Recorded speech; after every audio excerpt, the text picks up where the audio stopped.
investigation has found that Honey was among more than 2,300 people who died in the Dallas-Fort Worth region and were given to a state medical school that used and made money off their body parts, at times as their own families searched for them.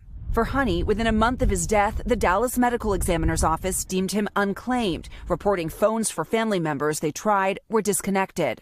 And yet, he did have relatives, some living right there in Dallas. His ex-wife, Kimberly, and their 2 adult children say they had even visited Honey in a hospital months prior to his death. To hear that your ex-husband has been deemed an unclaimed person, what's your reaction to that?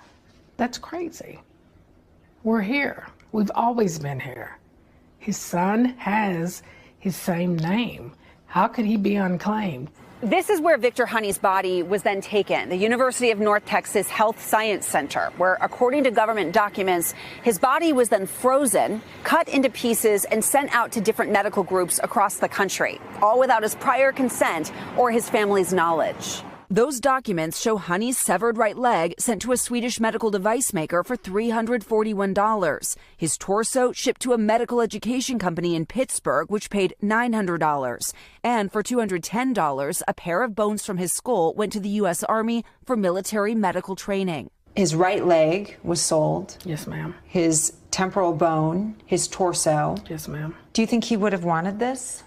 No, he never wanted to be.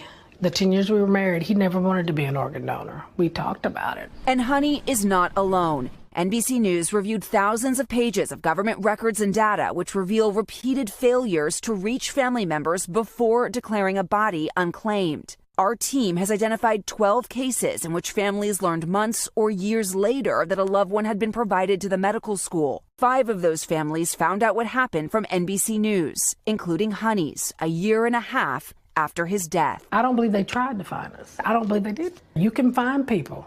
NBC found me in a day. You can find people. Why do you think they did it? For money. They did it to him, a decorated military veteran. They'll do it to anybody. I think